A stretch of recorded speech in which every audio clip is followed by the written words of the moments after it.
Welcome to Category 5 Technology TV. It's episode number 584. Jeff is back. I am. And I'm here, and Sasha's here. We've got a great show planned for you. Now, we've been looking at single board computers over the past couple of weeks. We're going to teach Jeff about what this whole giggle score, giggle cost is. I think you may actually be able to step in on that. I can explain it to you, Excellent Jeff. stuff. We're going to be looking at two new boards. Well, we've got an XU4, which isn't too new to us. We've had that for about a year here.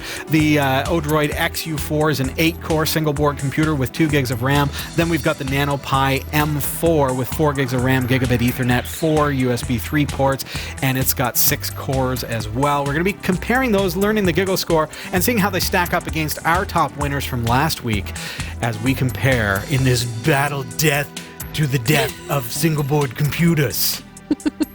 We really need like some really cool music for that. Yes. But instead it's our theme song. So enjoy. We've got a great show planned for you. Stick around.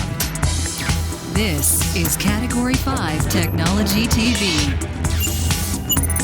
Our live recordings are trusted only to solid-state drives by Kingston Technology. Revive your computer with improved performance and reliability over traditional hard drives with Kingston SSDs. Category 5 TV streams live with Telestream Wirecast and Nimble Streamer. Tune in every week on Roku, Kodi, Plex, and other HLS video players. For local show times, visit category5.tv. Category5.tv is a member of the Tech Podcast Network. If it's tech, it's here. cat5.tv/TPN and the International Association of Internet Broadcasters, cat5.tv/IAIB. Welcome to the show, everybody. Hope you're having a wonderful week. I hope it's been a good week. And just right off the bat, I want to say thanks to those of you who took advantage of Black Friday, Cyber Monday sales. You went on to Amazon through our website, category5.tv, clicked on Support Us, and then shop through our partners. And there are links for eBay and Amazon and GearBest. GearBest has also had some fantastic sales as well. Oh, yeah. If you're looking for anything for the geek in your life, that's definitely a great place to shop. But thank you to everybody who's been using our partner links. Don't forget, I mean, I think that Black Friday and Cyber Monday have kind of become like a 2-month. It's true. It's like, we're recording this on Wednesday, and it's still Cyber Monday somehow. Yeah. That's because they hold out, and then you've got the sales go, and then you've got this whole marketing thing to try to get the sales away from December 23rd when everybody wants to get home with their families and move it kind of a little bit ahead. But certainly, it really means a lot for us that you choose to use our partner links. Makes a huge difference. And coming up into 2019, we want to start the show off really, really strong in 2019. We've got some exciting things planned, and we really appreciate you being along with us. We've got a couple new patrons. Welcome as well. cat5.tv/Patreon. Great way to support the show just by giving $1 per month. Yes. That's all it takes. I stuttered there because it's like $1 per show. No. It's actually $1 per month. Yes, that's right. Yeah. That's all it takes to support Category 5 TV. It's a really cool way to do it. You get access to behind the scenes and various other kind of backstage videos and shenanigans. Yeah, text that I take some time to type out what's going on behind the scenes. And do you still do like your how many characters have I typed since such and such date? That's on my Twitter feed. Oh, it's on Twitter. Okay. What Pulse? But I don't really use that much, and I'll tell you why, Jeff. Okay. Because I code a lot in Nano, in the terminal. Oh, so it doesn't log it? It doesn't log it because I basically so it feels wasted. I spend most of my time in a Linux terminal. Right. So, yeah, if I was using a word processor and writing a book, then I do really, really well with it. Right. But it doesn't really clock all my... So I feel like you kind of feel the same way as I do when I go for a really long walk, but I forgot my Fitbit. Oh, that hurts. Yeah. So when you do that, do you like rig up some kind of motorized thing that like shakes your Fitbit for an hour? I feel like the steps are wasted. Like, and I realize that's... But I feel the same way you feel with your keystrokes, like your how many characters. Yeah, I hate that when I not when I forget my phone, but when my battery's dead, and it's like this is the day that we're walking the mall. Your phone die? My phone dies. Yeah. By the time I get off work, it's pretty much... I get to 25% and I'm like... Well, do you have a charger? Charge it! Do you have a charger at work? I've got a charger at work. I got a charger in my car. I got a charger at home. I have a portable charger. I should. I have a portable should. How do you not have a portable charger? I have the same one as you. Right. We've got this like 200,000 big. billion gajillion milliamp hour. How is it Yes. that big? Mine's It's like this amazing. little box. No, ours is big. Ours and is big because it's got a lot of cells. and it has a flashlight on it, too. It's It does. handy. I discovered that, but I didn't know it at first. You know, I think I told you that. That's It's true. Double Cell phone tap has the a button. flash. Teaching you something you taught me. Our charger, though, if you double tap the check battery indicator, and I say our charger because we both got the same one at the same time. And you when point double it into tap the sky. It turns into a flashlight. It's It bright. starts lighting up. The LED turns into a flashlight. So one time, Jeff, my backpack, it was like illuminated. your And I was like, was on. what the heck? This is how I discovered that it had a built-in Right. flashlight. So I look in my bag, and the light coming out of it was like I just picture it like a Disney movie or something, like where you like Oh, open yeah. the bag and like I your was face expecting fills the with heavenly like, semaphores. As soon as I open it up, oh, like little fairies flying out and stuff. But it was like just beaming light. And so Right. I finally found that it was my battery charger, like my phone crazy. charger. And I'm like, what the heck? Why is it lit up? And I didn't ever read the Yeah. manual. I guess maybe I should have. Nor did I. It's a battery charger, right? Who expected it? And so I'm like, so I actually ended up taking it apart. I removed the bezel. Thank you, Sasha, for that little giggle. We're going to have more giggles later on tonight, don't you worry. So I took the bezel apart, and I took it apart, and I got into all the cells, and this is how I know that there's a lot of battery cells in there. I think there were like 14 of them. Okay. And in this unit, I followed the circuitry, and I'm like, ba-ba-ba-da. And I'm like, I'm starting to learn how these things work, and working with Arduino and stuff like that, and I'm looking at the circuit, and and I push this, and light turns off. Double tap, light turns on. Double tap, light turns off. It's a flashlight. It's a bleeding flashlight. You couldn't have read the instructions. So rather this than is why I dismantling laugh. it? I So laugh immediately. because to be honest with you, like Robbie takes things apart and understands them. I message Robbie. I was just like, what the heck? I don't I know. need to ask It's just- somebody who it's just obviously lit up. knows. Put it in the microwave. I don't know, boil it. I feel it's odd that neither of you would go never to do the that, I know. manual. Well, who keeps the manual from a battery pack for charging their phone? I right? do. No, I come on. have all It has of a my USB manuals. You port. and Dave. No, You I and have Dave all do my that. manuals. It Yes. literally has a USB port that you plug your phone into. That's it. I I have didn't mine. I'll realize show that it the to you. LED that shows you I if the battery is keep charged all also of them. doubles as a flashlight. I also read them. But not for a little battery pack. I read them. Really? Yes. You, sir, have way too much time on your hands. I like to know what it says about the product, So and what so you're that if I saying use is- it incorrectly, So when you sit I down- know how to go back to the company and say I used it correctly. So on day one, Jeff is the guy who's like, dang, this thing's also a flashlight. yes, Right. Not 2 years later. Like me, Correct. in my backpack. Yes. Well, there's always one in a group. Like in my whole family, we have one of my siblings. You've met her, Colleen. Yeah.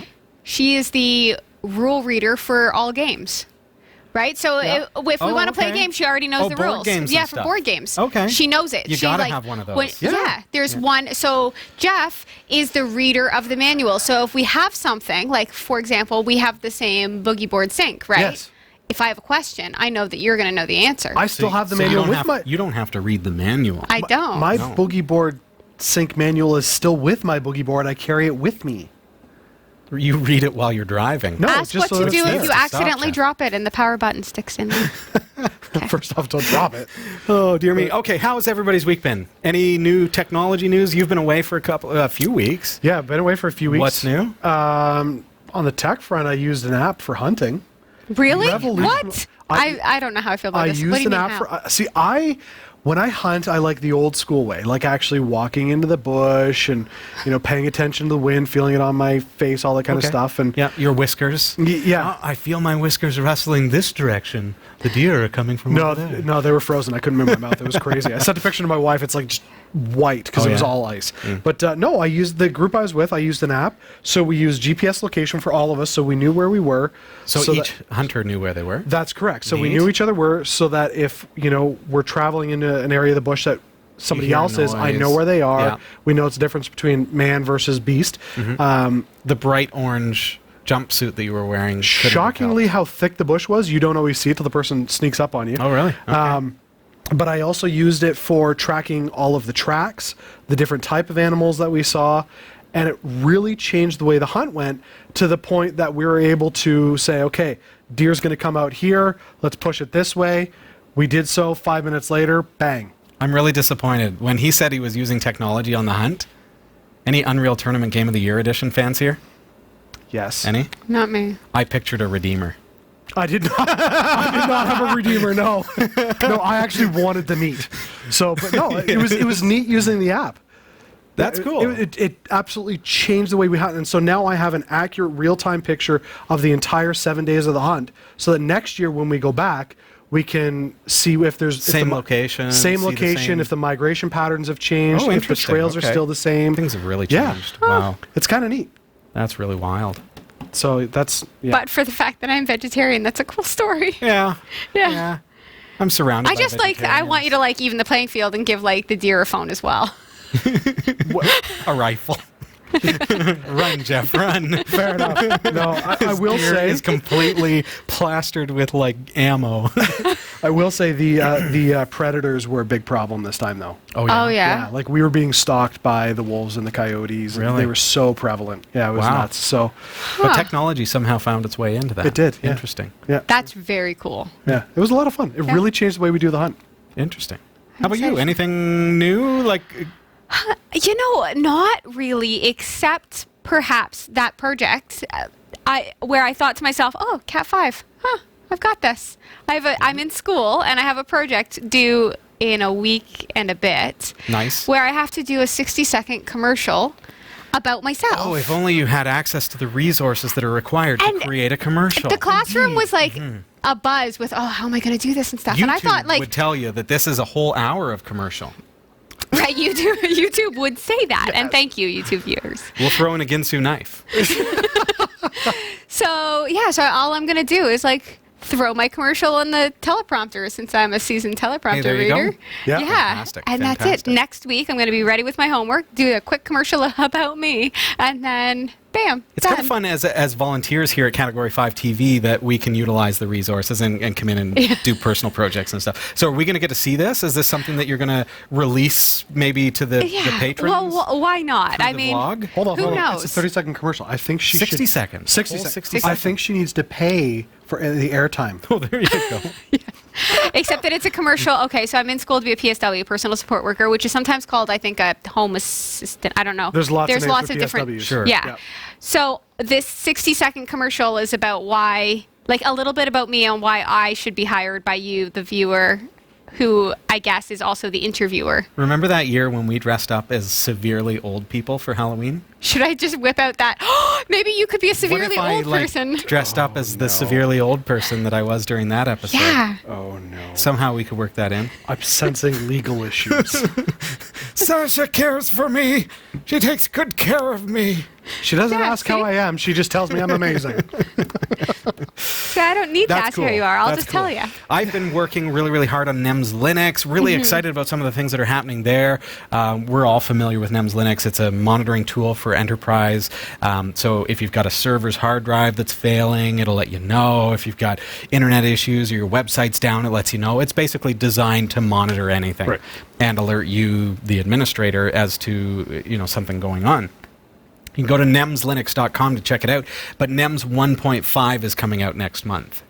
Yes, I'm so excited. Sounds like a Christmas present. It's like a culmination, and it costs you nothing. It's free. It is a culmination of community feedback and requests, people asking for certain features, check commands, things like that. Cool. And they're all being implemented, plus some bug fixes, plus some incredible enhancements. And it's going to be just amazing. And we're really working NEMS toward being the enterprise monitoring server. It's Nagios. It runs on PINE64 boards, on Raspberry Pis, on ODROIDs, and a growing base of single board computers. So the single board computers that we're looking at tonight, these can be a monitoring server for your enterprise network. Which is pretty impressive. Put this on your LAN and boom, it's telling you if there's a problem on your network and giving you emails or SMS messages or Telegram, whatever you're going to get those notifications. Telegram is in like dude showing up at the door. Telegram. No, like it's an app for your phone that is like for it's an alternative to SMS, I guess, like cool chat messaging and things like that. So it's growing. It's been getting good and really exciting, and that's a cool community too. Yes. So we're like all about building communities here. So. But hey, if you're in business, if you work at a school, I think this is really appropriate for education sector, government. I'm particularly interested, as a lot of open source ventures are, particularly interested in supporting charitable organizations and providing a very economical solution. So that's why I give NEMS Linux away for free. And you can just go out and buy like a Raspberry Pi, which is, this is $35 plus the case, plus a power cord and an SD card. Yeah, for sub $100, you can get most of these boards. And that becomes your NEMS Linux server. So, and then I just give you the software for free. You just put it on the SD card and you're up and running. So, I love that we're sitting here talking about this and all these single board computers, and I just think back to like the beginning of Cat 5. Would you ever have guessed that this would be where things are when you started the show? No. It was never my intention, Jeff. Isn't it neat how it evolves? Oh, yeah. I love it. It's fun. Well, because when this started, it was just like one-on-one tech help. Right. My first show was 5 viewers, and they were all people that I knew personally. Right, yeah. And then it just... And super adorable. It was such a... Yeah, such a cool start. It just makes me wonder, like, what kind of tech are we going to be talking about in another, 11 seasons from now? Oh my goodness. Yeah, because the show keeps evolving, it keeps growing. It does, yeah. And it's very much stepping stones for Category 5 TV. Like you're hunting, that sort of stuff. Can you imagine the technology that's going to come? Like you'll put like glasses It'll all be like holographic. It'll be drone based. We won't even be here. Yeah, that's true. All right. Okay. Lots of great stuff has happened over the past 11 years for sure. And tonight is no exception to that rule. We've got some amazing stuff for you. Now, if you watched the show last week, you saw the single board computer comparisons. You noticed that I've still got some single board computers out on the desk, but there are 2 boards that we wanted to match up on our list. So far, Jeff, we've tested 4 boards. Okay. We're going to test 2 more, which is going to bring us to a total of 6 boards so far to hopefully tell us, before kind of the Christmas season here, as we're looking for something that we can hook up to our home TV, maybe use it for a little bit of retro gaming, certainly surfing the web, watching YouTube and Netflix, things like that. And these are a great solution because you're not limited to the operating system's software. It's not like an Android box. Correct. Android box, you're like limited to region specific. I have a great Android box on my TV. I can't run Netflix because it thinks I'm in China. Because it's you need a VPN. I'm in Canada. I know, but get a VPN to come up with a Chinese IP address. The operating system itself thinks it's because I bought it from China. Right. I never realized that, if you don't buy it from Canada, it's like region coded, basically. Right. In a way. So these things, anyways, you install Linux on it and whatever software you want, and it's going to work with your region or however. So you don't have those kinds of limitations, those kind of problems. But tonight we're going to be comparing 2 more boards, and it's getting really exciting as we look at some of those really powerful boards. We've got the XU4 and the NanoPi M4 to compare and figure out the giggle score. We'll talk about that in just a moment's time. Stick around.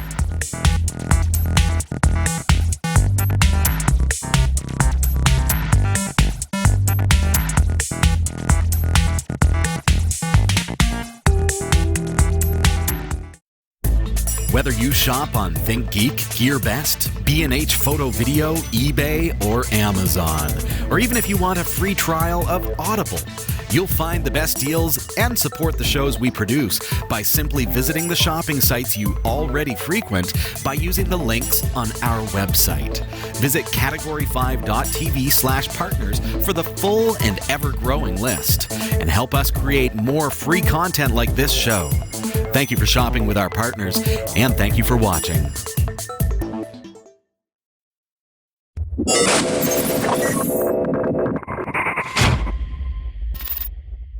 Welcome back. Okay, last week we were looking at single board computers. Sasha, you were here. Henry was here. Jeff, you were not here. I was not here. So quick recap. we looked at 4 single board computers. We had the Raspberry Pi 3 Model B+, we had the PINE64 LTS, we had the PINE RockSixty-4, and we had the, that's the RockSixty-4 Pro. Yep. And boy, the wording gets confused. The RockPro64. I'm already calling these. Okay, I'll just edit that out in post. This is the RockPro64 and the RockSixty-4. Okay. Pine keeps doing that to me. A64-LTS, RockPro64, RockSixty-4. And The Raspberry size Pi difference 3. between each one is quite Well, the Right. RockSixty-4 and the Raspberry Pi 3 are pretty about the similar same. Yeah. form But factor. when you go to the next two, it's like they're significantly bigger. They really are. But we're looking at the small form factor again tonight. Yes. And we've got the XU4 from ODROID, hard kernel, and we've got the NanoPi M4, Right. which we're going to be taking a look at tonight. So last week, Jeff, what I looked at is how do we compare these boards when they're all in different price points? Can I explain this to Jeff? Could you? Maybe. All Okay. right. So Robbie created Giggles. Okay. Okay. My daughter giggles a lot, so I don't know if you fully created it, but Well, You want I wrote the code. Okay, so you take the amount of money that the single board computer cost, Yes. and then you take the performance of it, separated in the really Various categories? Various categories, Yeah, like CPU, RAM, CPU. RAM, yes, exactly. mutex. Yeah. So you want to make sure that your single board computer has the lowest giggle because you want to have it so that you get the most performance For the the lowest price. least amount of money. So you're aiming for a low giggle count. Is that right? Absolutely. That Yes. makes very clear sense to me. And as you're describing, I'm picturing myself walking through the grocery store where you see like, oh, you buy this at a kilogram and this at a pound. And it's like, exactly. Well, price how much po- is it per 100 grams? Exactly. That's what I And then wanna you know. break it down and you go, oh, that's a better deal. Exactly. So, totally that's makes what we're sense. doing here. So we're essentially doing that kind of breakdown Right. for single board computers. I use the scenario and the like a fake scenario where, okay, Jeff, I've got a single board computer for $10 Mm-hmm. and it gives me 2,000 as events per second. Right. That's the performance of it, and it cost me $10. Okay. Now I've got another board that gets 4,000 events per second, but it cost me $20. So if I didn't know the giggle score of these systems, I might look at that $10 system and think, oh, it's cheaper than the $20 Right. system. So buy the $20. So no, buy the Or $10. buy- sorry, yeah, buy buy- the buy the $10 10. because it's cheaper. Yes. But what I don't realize, and I'm using very, very simple numbers so that the math is really, really easy to follow. The $10 one is 2,000 events per second. The $20 one, which costs exactly twice as much, is exactly twice the speed to 4,000 events per second. Right. So giggle-wise, giggle score-wise, these two boards are exactly the same giggle score. Right. Right. Makes sense. Giggle cost. They're exactly the same value for the money. So what we've done is we've said, okay, well, with a Raspberry Pi at $35 and a RockSixty-4 at $45 and a RockPro64 at $80, how do you factor which one is the best value? Right. Well, and I remember when the ODROID came out and we had that episode about being Yes. the Pi killer, that was the big thing. We're like, oh, it's 4-core, but it's like double 8 the cores. price. 8 cores, that's right. 8 It's cores, like double 2 the gigs of price, RAM. and oh, it's so much better. Right. So, same deal. Exactly, because the ODROID XU4 runs $59. That's this guy. Right. Right? So when you've got a $59 SBC versus a $35 SBC, well, how do they measure up? Right. Makes sense. So the giggle score will tell us. Now, last week we got the giggle score of the Raspberry Pi 3 Model B+, and the giggle score is 350.9. Okay. The giggle cost, I should say. 'Kay. So tonight we're going to be looking at the ODROID XU4 as well as the NanoPi M4. Now, Perfect. when we started looking at the ODROID XU4, this was like bleeding edge breakthrough. We called it the Raspberry Pi killer. Yes. Why? Because this was one of the first ones that we found that had true gigabit Ethernet. It Right. has the GPIO. It's got a power switch. It's got USB 3. It's got twice as much RAM as the best Raspberry Pi on the market right now. And same thing a year ago. Still hasn't changed. Right. Raspberry Pi still hasn't changed. Their brand new Raspberry Pi microcomputer has half as much RAM as the one that we looked at a year ago. Right. So this one's looked to us to be, hey, this is really, really good value because it's so much more powerful. The giggle score will show us what the value really is. Right. And so we haven't done that yet, so we got to figure that out tonight. Yeah, and I say that that this was like a year ago to say that the NanoPi M4, this is the evolution of single board computers. Right. The Rock64 is the evolution of where single board computers are going. Right. We're so close to single board computers, these little microcomputers being a toss-up between this and a desktop or a laptop computer. Right. When you can see this and say, I can get just as much power in this as I can for a $2,000 desktop, say, then you start to say, You know, what? why wouldn't I? This is Right. this is the way to go. Yes. But certainly we're at that point where these are, hey, set-top boxes. I don't have to Exactly. buy that $300 computer, which is pretty fair for a set-top box, like Yeah. a basic computer that I'm going to connect to my TV through HDMI and give me access to things like Netflix and YouTube and a little bit of gaming for the kids and whatever else.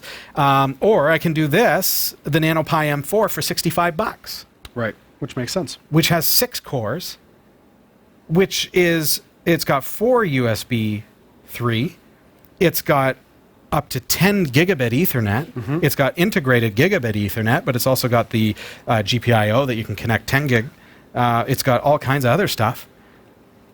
Let's get right to it. So we Okay. understand the giggle score? Yes. So BP9, the lower the giggle score, the better the value for the money. So far, where are we at compared to last week? Who's so far got the best value for money? So far, it's the Rock64. The Rock64 is the best value for the money as of episode number 583 of Category 5 Technology TV. This one has a giggle score of 51.37. Next up was the RockPro64, which is the larger model, which I actually expected to perform better than the Rock64. But it wasn't. But it did in some ways, but this one, see, this is where you really got to watch the numbers that you get from your giggle score comparison, because this is a free tool that I've written. You can get it through github.com/cat5tv/cat5tv-sbc test. What you do find with this one, Jeff, and what we found last week, is the CPU benchmarks about twice as fast as the Rock64. Okay. So if CPU is what you're looking for, Then that's the way to go. then this is the one to go with. Okay. Even though Giggle Score says this one is more expensive for what you're getting. Right. Does Okay. that make sense? So even though the Giggle Score of this one is lower, which means it's the best value for the money, this one is still more powerful. Right. Okay. Okay? So don't mistake Giggle Score for benchmarks. We've always had benchmarks. Right. Yeah. There are tons of benchmarks of single board computers all across the web. yeah. You can find them everywhere. What we have never had is a comparison that shows us the value for the money. That is what Giggle Scores are. I love it. Okay? And Giggle scores are Linux only, correct? Are they? That's Or a are they question in the chat room. cross-platform? Are I they? haven't Are written they? the Windows version, Oh, okay. but I don't know an SBC that I would really care to put Windows on Oh, okay. anyways. Fair enough. Excellent. Yeah, Okay. so these are That'll so answer. and along that vein, yes, I've opted for Debian Stretch on all of these boards as I'm testing. So I wanted the comparison to be very fair. I'm using SBC test version 1.0 from my GitHub page. So Okay. all of the tests are using the same version, and so the comparison is very accurate.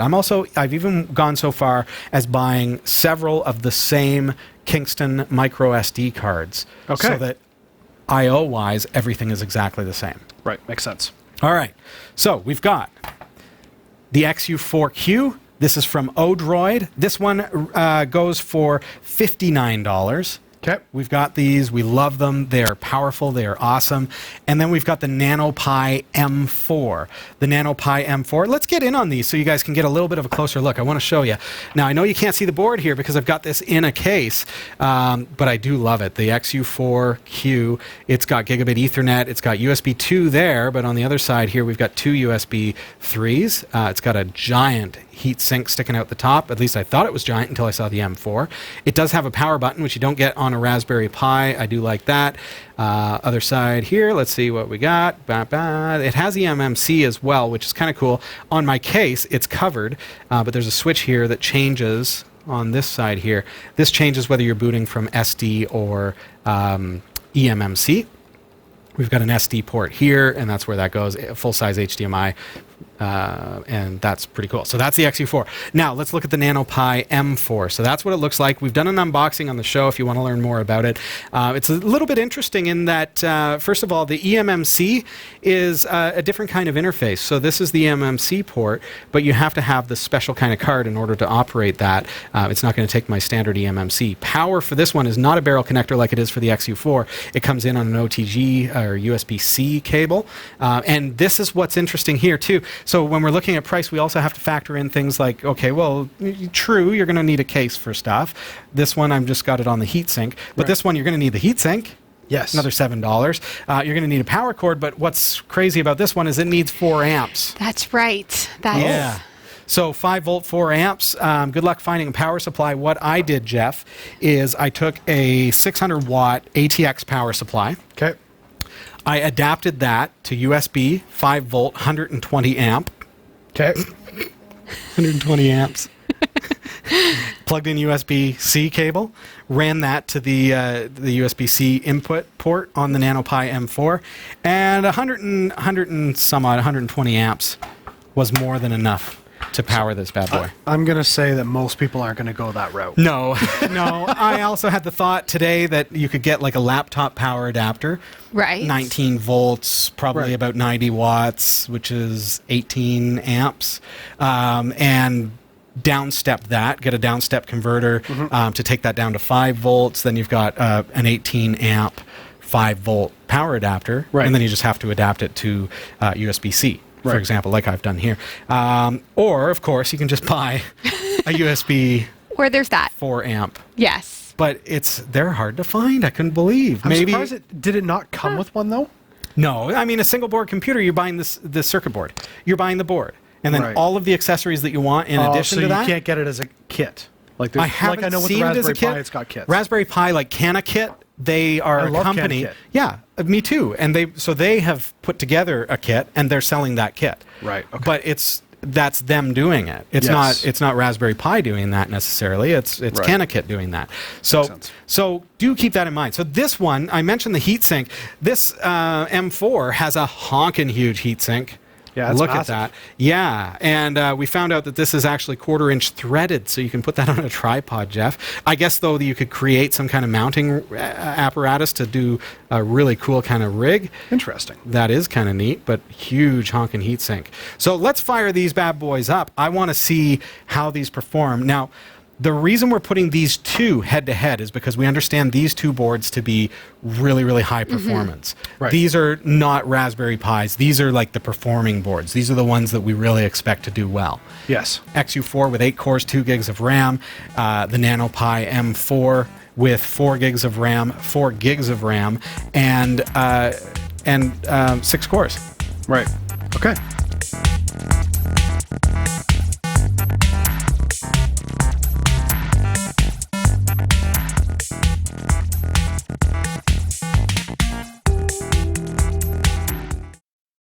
For a limited time, get your hands on limited edition shirts from the Category 5 TV network. These high-quality shirts are manufactured by Teespring, a fundraising website, and your purchase will help support the shows we produce. Get yours today and send us your pictures to be featured on the corresponding show. Visit cat5.tv/shirts to support us and get your official network shirt today. cat5.tv/shirts.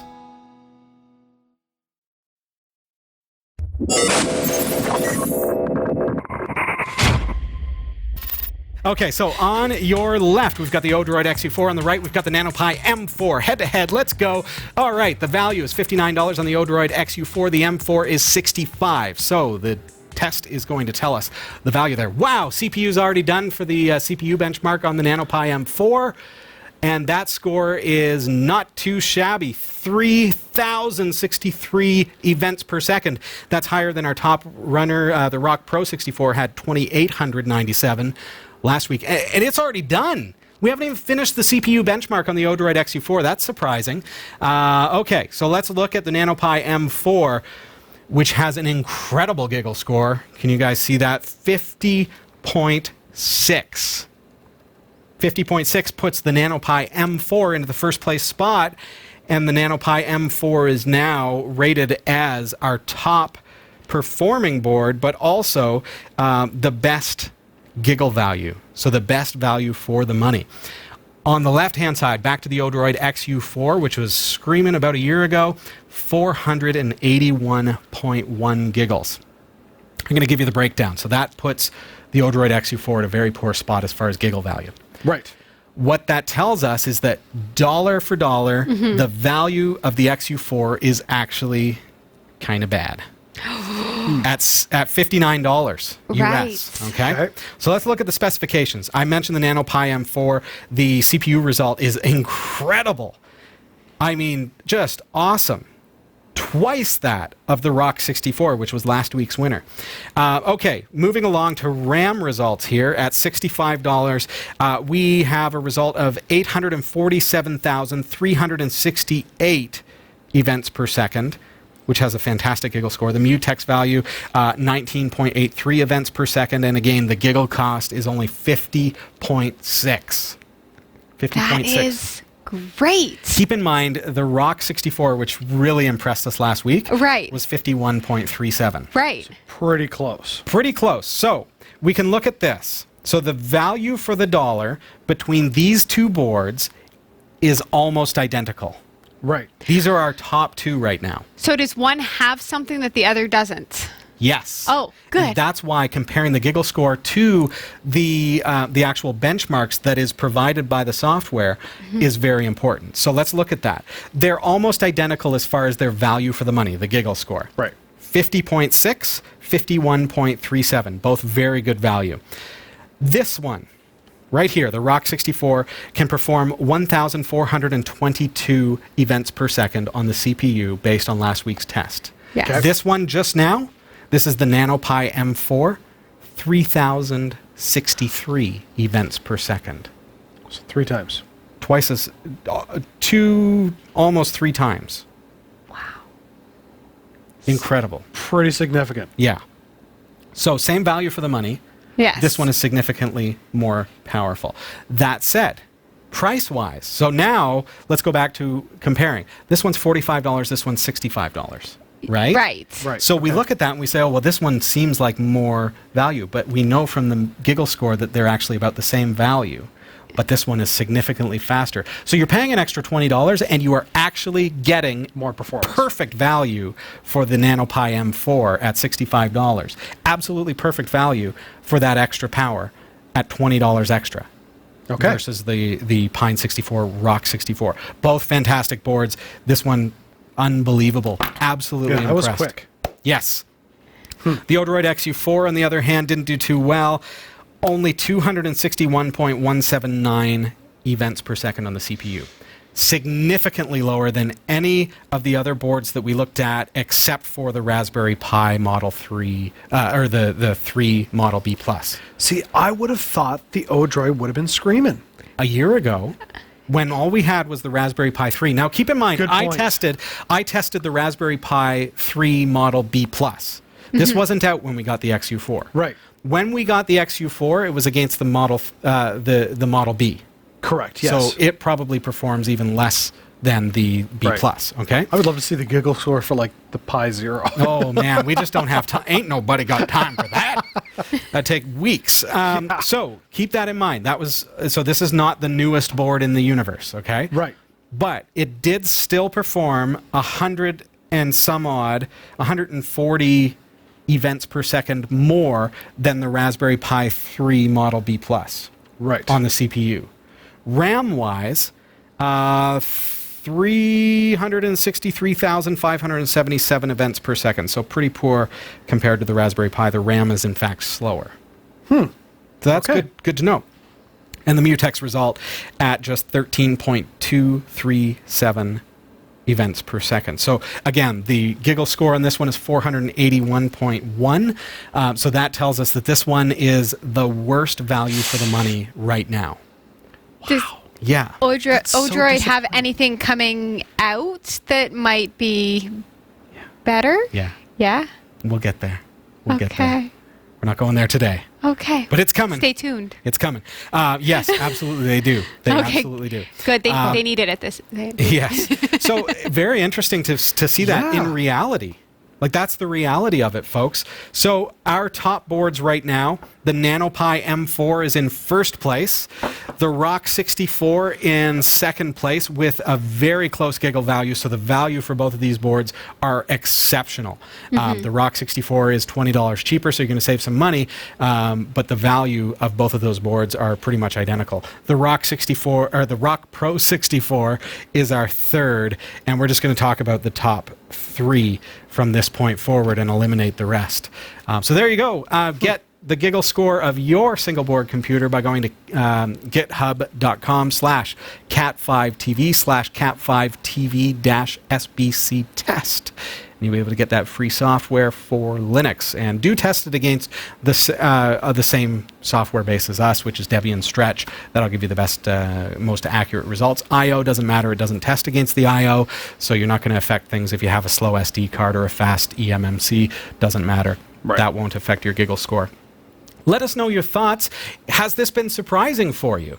Yes. This is really just kind of the start of this, because as new single board computers come out, we're going to be testing them with their giggle value, and we've got a graph there that is available through that GitHub page as well, and you can see the results that have been submitted so far as we add those. So, unbelievable. That's crazy. I had high hopes that ODROID was going to cream everything, simply because I expected it to beat the Raspberry Pi as far as value goes, because it is it is a lot more powerful than the Raspberry Pi. Keep that in mind. Yes, absolutely. Value-wise, it's less value for the money. Yeah, that, Right. But that it is shocked me. It is still more powerful.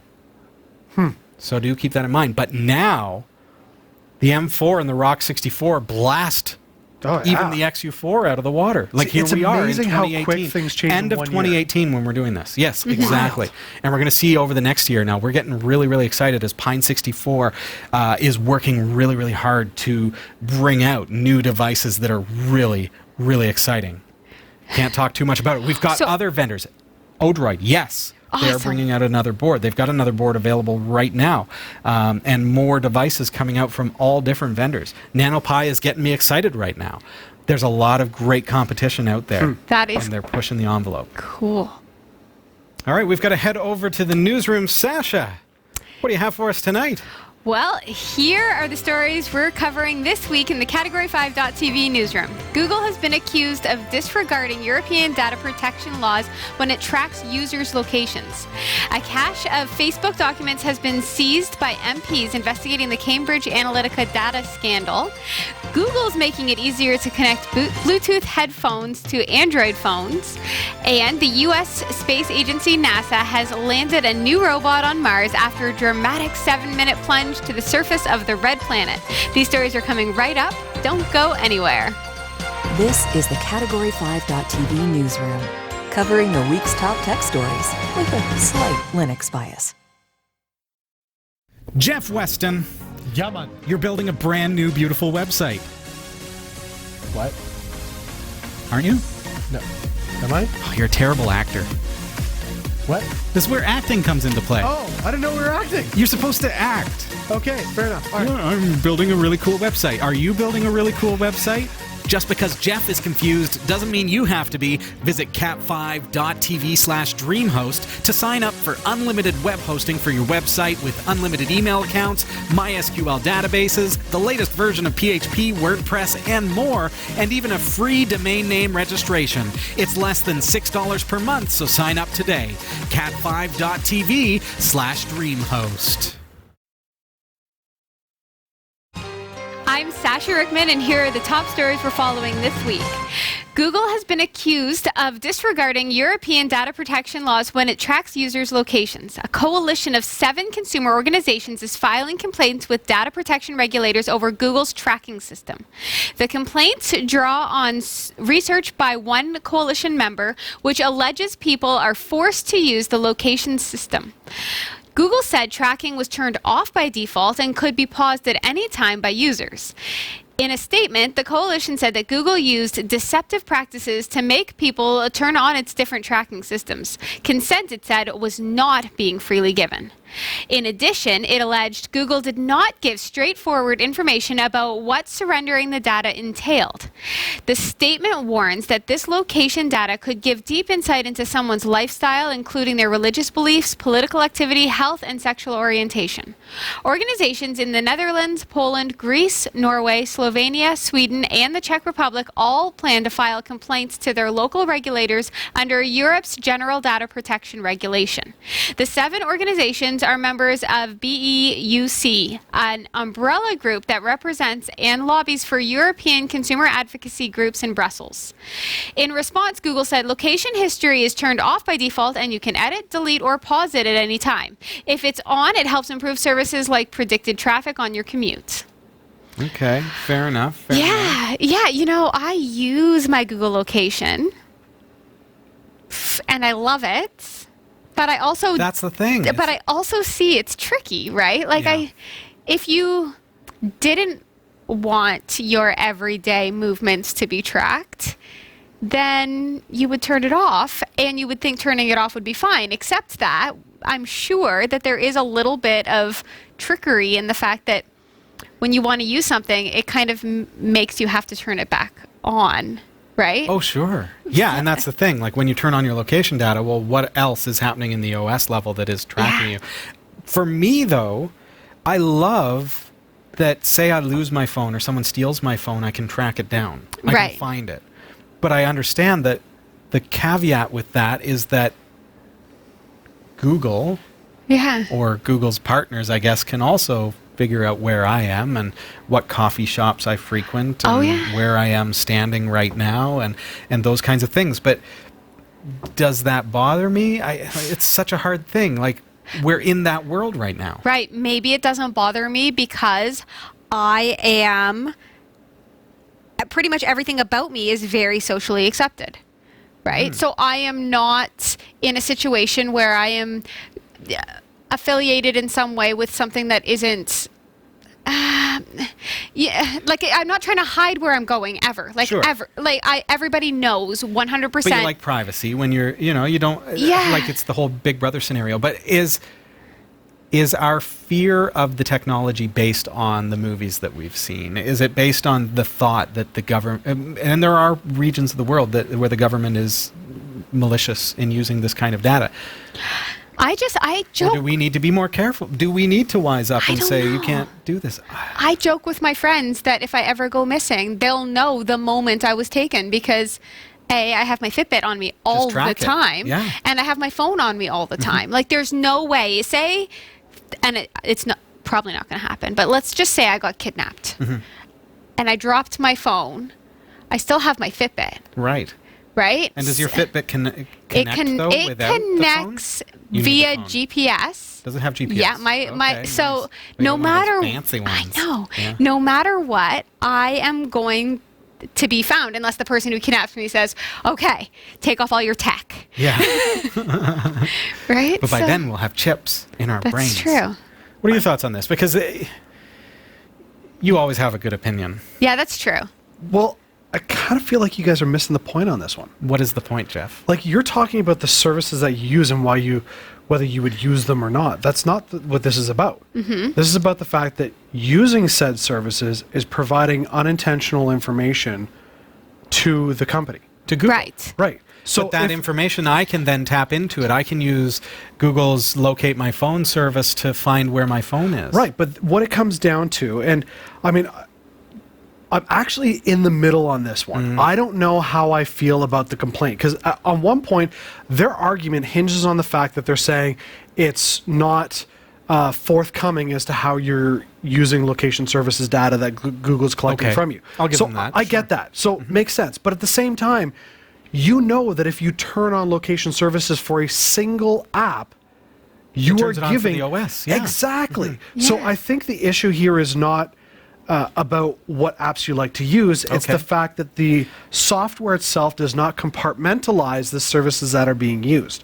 Right. If Google was to say, okay, fine, to deal with European Union law, we are going to make it so that if you turn location services for Waze on, location services for nothing else are activated. We don't pull the information from your Right. base operating system. Right. We don't pull it from your email. We don't, and you need to compartmentalize the permissions that you give for each individual app, and when you turn it on for the one app, it does not activate or allow the collection of data from another app. That's the simple solution to all of this. Again, I'm not It's a tough. programmer, but that's the Yeah. way I look at it. And Yeah. so I kind of see where they're coming from, but at the same time, I'm going, if you're going to turn on location services, the expectation is that location services are on whether you want it to be or not for everything else. And jumping Right. over to our Discord, the Foo says it isn't just Google that has access to that data. Data wants to be leaked. There are API failures which Sure. can get abused. And Garby goes on to say most companies purposefully obscure why they need the access, and especially for what they use the data. And it makes sense that Google, who is a data company and an information company, that is their commodity, that is their currency, the information that they're able to collect, sure. Right. It has to be useful to them. I mean, I guess maybe I'm not in a world, so to speak, of living where my location is such a big concern. The one feature on phones that actually bothers me more than location, like, I don't care if you follow if I'm in Starbucks or Tim Hortons, whatever. My issue is when you go to download an app, it's like, we need access to your data. Right. We need access to your storage. We need to save a file, so we need access to your storage. I can't say, I give you access to my storage for the purposes of saving a file. And the moment you turn on access to storage, I know. everything on your phone that is collected and built into apps, they can mine that information. That one bothers me more than anything else. It's so tough. It is tough. We're at this weird time. Like they just opened a Starbucks up the street from the studio. Yes. And I think, okay, well, for all the people who have the Starbucks app installed, so I go to the Starbucks drive-thru and I get my coffee, and they then see the way that I go to work every day. Exactly. And they say, we don't have a Starbucks along his route. And then suddenly there's one that pops up, and it's right on my route to Right. work. And so it's like, so they open a store just for you. they did. It 'Cause you feels are that the way, bald nerd. and I am there Right. faithfully. And so And I just wonder, is that data actually Right. Everything's And I been can used. see, well, I can Oh, see of the way course. that they use it to really amplify, I guess, your experience in life. Like they Oh, do sure. that, but they're also, when I was thinking about it while Jeff was speaking, I was thinking to myself, yeah, I guess if I were to, say I were to fall ill, and I didn't want people to know that, but I had to go somewhere for treatments, right? And now my location services is on, and somehow my life insurance and gets your a Fitbit hold. says that your heart is palpitating? Right, and right, and then, I mean, if that information were to get out, then it could have catastrophic. But with Google, who owns that information, now Would use they do that for that? the advertising that you Right. get. Yeah, in the but search Google engine system. doesn't care. I mean, they do care because they want that data. But I think at the end of the day, this really comes down to the fact that people don't understand what their personal information is being used Yeah. for. Of And it's course we it's the idea that it's not even your personal information anymore. It's your personal life habits. Those are the Right. things that are being collected. And if Yep. people understood that, your personal habits are what is being data collected and monetized and categorized, and that's how you are being packaged as a commodity entity, I think that would change people's perspective. But people don't see it that way. They No. want convenience, and they go, I don't know. care. They see what I see. They see an email once a month from Google Maps that says these are the places you visited. That's cool. And I Yeah. love it. It is cool. We've got to move on to the next story, but please comment below. This is a loaded topic because we don't really know what is the answer. But we're going to see it unfold over the next couple of years. Absolutely. Comment below. Let us know what you think. A cache of Facebook documents has been seized by MPs investigating the Cambridge Analytica data scandal. Rarely used parliamentary powers were used to demand that the boss of a U.S. software firm hand over the details. The Observer, which first reported on the story, said the documents included data about Facebook's privacy controls. MP Damien Collins later told the BBC that he believed the documents were highly relevant to his inquiry. Facebook has demanded their return. The documents were intercepted when an executive of U.S. tech firm 643 was on a trip to London. In a highly unusual move of the House of Commons, Sergeant at Arms was sent to the businessman's hotel and he was given a final warning and a 2-hour deadline to comply with the order. When the executive failed to do so, he was escorted to Parliament and warned that he risked fines and imprisonment if the documents were not surrendered, the paper said. The firm is involved in court action against Facebook in the U.S., where the documents were obtained through legal procedures. Facebook told the Observer the materials obtained by the DCMS committee are subject to the protective order of the San Mateo Superior Court restricting their disclosure. We have asked the DCMS committee to refrain from reviewing them and to return them to council or to Facebook. But Damian Collins, chairman of the Commons Digital, Culture, Media and Sports Committee, says that he believes the documents, which include emails, contain important information about Facebook and other parties and how they handle user data.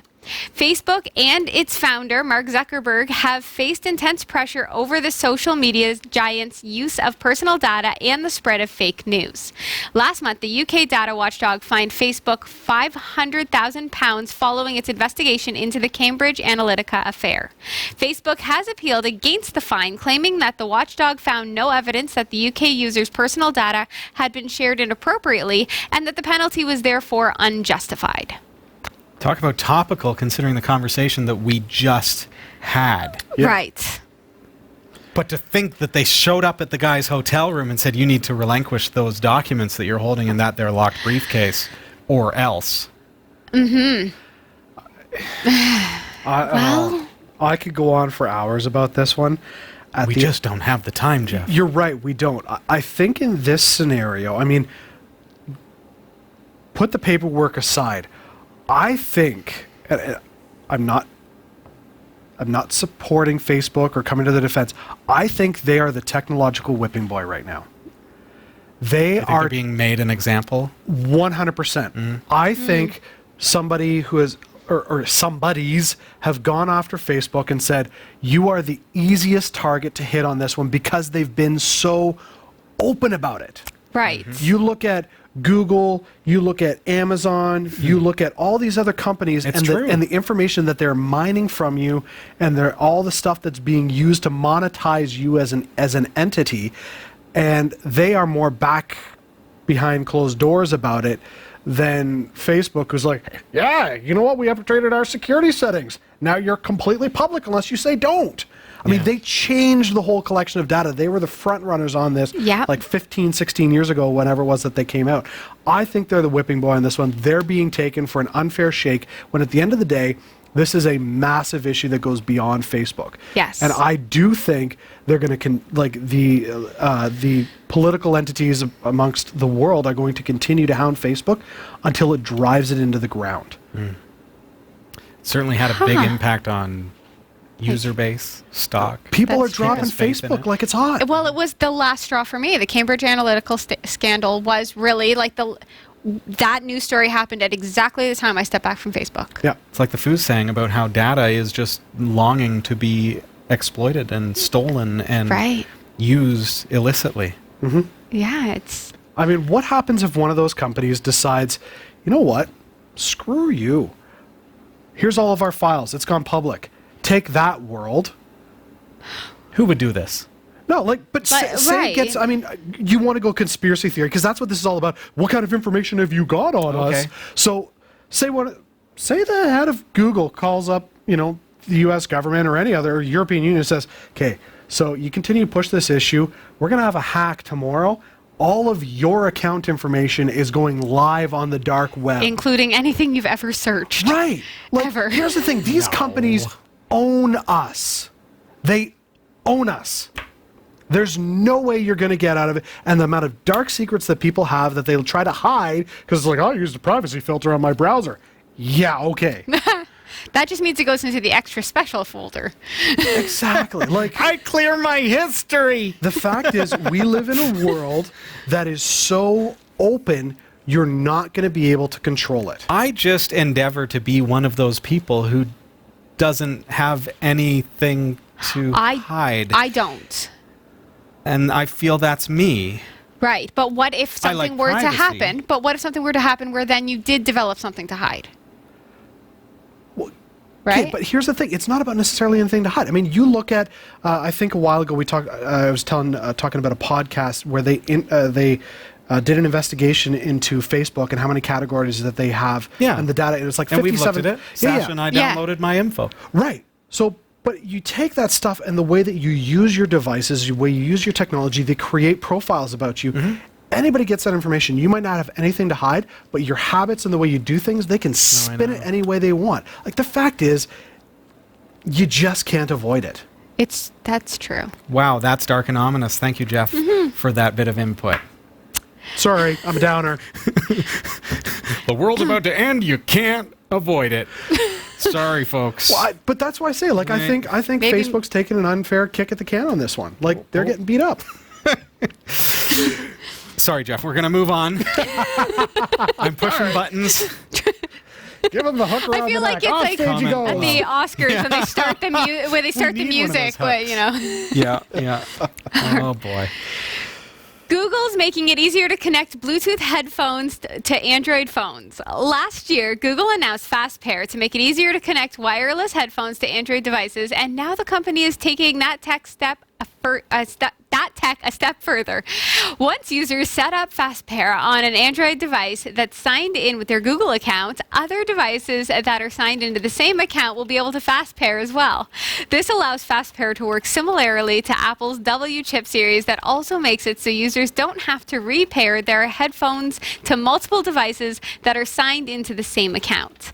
Google is taking it even further in 2019 when it plans to add the feature to Chrome OS. Perhaps after that, it will come to Android TV as well. The feature works by sending out signals over Bluetooth low energy that will then prompt nearby Android phones running Android 6.0 and newer with a notification that says tap to pair with device. Google promises that it's working with tons of manufacturers like Jaybird, Anker, Bose, and more to bring the technology to more headphones. I like that because I feel like I'm constantly having to repair my headphones. Yes. Yes, all the time. Yes. It's really annoying. Yep. And I can't stand it when a Bluetooth device accidentally gets paired with like a neighbor's speaker system or something. Although it makes a really good gag. I don't even. Okay, I have to hear that one someday.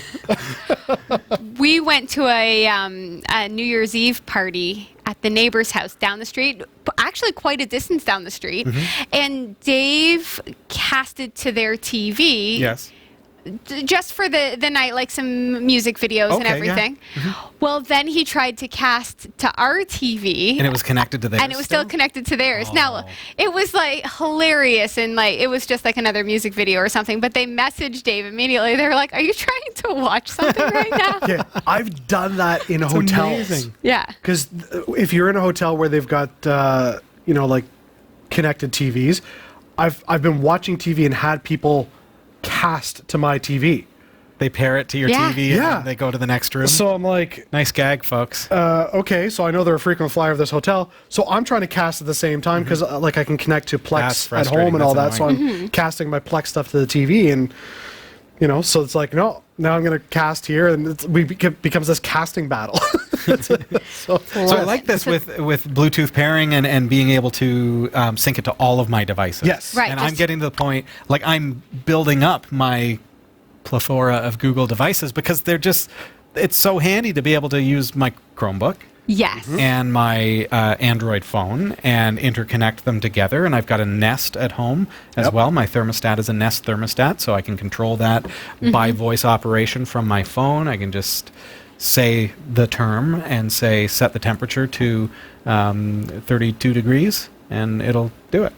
So I'm surprised you wouldn't have said term so that No, I everybody. can't. Everybody's can't house gets because a little warmer. because YouTube will crack down on me so hard. Really? Absolutely. Absolutely. I think it would have been fun to do like the whole Super Bowl thing and If set anyone everybody's ever masks for them. Yeah. Zip. One day we'll do the demonstration though, and all of your devices are going off. Yeah. So be ready for it. The U.S. Space Agency, NASA, has landed a new robot on Mars after a dramatic 7-minute plunge to the surface of the red planet. The InSight probe aims to study the world's deep interior and make it the only planet apart from Earth that has been examined in this way. The robot's touchdown ended in an anxious wait in which it radioed home a series of updates on its descent.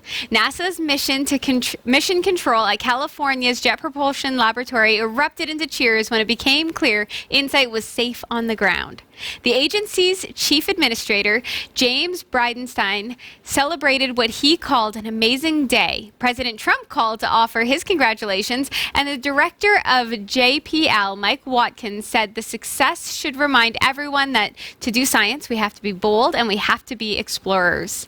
InSight is now sitting on a vast flat plain known as Elysium Planitia, close to the red planet's equator. Before landing, NASA had dubbed it the biggest parking lot on Mars. The first picture of this landscape came back very quickly, within minutes. It showed a smudged fisheye view of the robot's surroundings. The image was taken through the translucent lens cap of a camera positioned on the underside of the lander. The dust kicked up in the descent obscured much of the scene, but it was still possible to make out a small rock, one of the probe's feet, and the sky on the horizon. A later picture captured by the camera on InSight's top side was much clearer. InSight entered the Martian atmosphere faster than a high-velocity bullet, using the combination of a heat shield parachute and rockets to bring itself to a gentle stop. InSight's first critical task on landing was to deploy its solar panels, which were stowed for the descent. The robot had to start generating power to operate its systems and to warm equipment in the sub-zero temperatures that persist on the red planet. Notifications of the panel's setup came 7 hours after landing. This will be the first probe to dedicate its investigations to understanding Mars's interior. Scientists want to know how the world is constructed from its core to its crust. Earth is one data point, and Mars will give researchers a different perspective on how a rocky planet can be assembled and evolve through time. So cool. Very cool. Yay! We just watched The Martian 2 weeks ago. Oh, cool. So then watching the landing, well, you didn't get to see the landing, but watching NASA and the team waiting for it to land and calling out, and you just think about how spoiled we are with the CGI effects and the abilities of movies to show us. So now, of course, I'm visualizing what's happening based on what I saw in this Matt Damon movie. And I'm thinking, and I turned to my wife and I said, if I was to design InSight, if I was the guy who designed it. Well, first of all, it would have disintegrated upon leaving Earth's atmosphere. But if in my head, if I actually did a good job, I would have had a secondary unit that would have separated from InSight just before it entered the atmosphere of Mars. And it was just a camera unit that just took a video of it going down onto the planet and then sent that either to the unit or back to Earth. So that we could actually see it. Yeah. Because hearing them call it out, 20 meters, 17 meters, 8 meters. But it's like a text adventure. It's just not, there's the anticipation and the excitement and understanding what's actually happening here and how huge this is for science and discovery. I just think it's a giant funny step that they put all that money into the device, and the first thing that comes back is, crap, we should have put wipers on that camera. Come on now. No, it's going to drop the lens cap, Jeff. The lens cap will go. That's littering. But it didn't. By the time we get up there, Sasha, it's just going to be the whole planet is just going to be covered in our junk. That's right. We haven't got there yet, but. That's cool. According to CoinGecko, here is what the crypto market looked like as of 1800 hours our time, Eastern Time, Wednesday, November 28th, 2018. We've really seen a drop. Bitcoin has lost $1,548.24 USD in the past 2 weeks. Of course, Bitcoin kind of being the base that other currencies are based upon, we're seeing a drop across the board as well. Litecoin lost $9.22 US dollars, bringing it down to just $34.50. And I should say that Bitcoin went down to $4,241. So with that said, how's my Bitcoin looking? It's not looking that great right now. Ethereum is down to $121.67 US dollars as of today. That means it lost $61.16 US over the past couple of weeks. Monero is down to 63.10. Oh, that hurts. Oh. That lost $30.55 US dollars. We've also got the small guys. Stellite lost 2.58 ten thousandths of a cent, bringing it down to 2.57 ten thousandths of a cent, basically cutting it in half from where it was 2 weeks ago at 5.15 ten thousandths of a cent. Turtle Coin is down to 0.57 ten thousandths of a cent, losing 0.16 ten thousandths of a cent. So it's just a fraction, Jeff. Just lost a tiny bit. It's just a fraction. Well, see, you're going through this, and I'm like, yeah, my Turtle Coin's doing pretty good. No, it's not, Jeff. No. But comparably, I mean... Just remember, you everybody, didn't lose as much. Just remember, we can joke about it. The cryptocurrency market never closes, and it's always volatile. We've seen it dropping over the past couple of weeks, and don't really know whether is it people not really sure whether they can put confidence in it, is various markets. We don't know. We're not going to touch on it, Jeff. Nice try. I saw that hand raising. We can't touch on it because we do not give financial advice on this show. But Sasha. Yes, I would like to say big thanks to Roy W. Nash and our community of viewers for submitting stories to us this week. Thanks for watching the Category 5.tv newsroom. Don't forget to like and subscribe for all your tech news with a slight Linux bias. And for more free content, be sure to check out our website. From the Category 5.tv newsroom, I'm Sasha Rickman. And I'm Robbie Ferguson. And I'm Jeff Weston. Thank you, everybody, for being here this week. It's so great to see you. So nice to have you here. Well, I guess I can't see you, but you can see me, but I know you're there. I see you in Discord. I see you checking us out on YouTube and through our website, category5.tv. Don't forget, as you are doing your holiday Christmas shopping, you can do so through our website. Go to category5.tv, click on Support Us, and then shop through our partners. You're going to shop on Amazon. You're going to shop on eBay anyways, GearBest, Banggood, ThinkGeek, whatever sites you're using. If you go there through us, we will get a commission, and that supports our voluntary organization, which brings you free, family-friendly content every single week, and we appreciate you doing that. Thank you so much. Have a great week, everybody. See you this same time next week. Bye.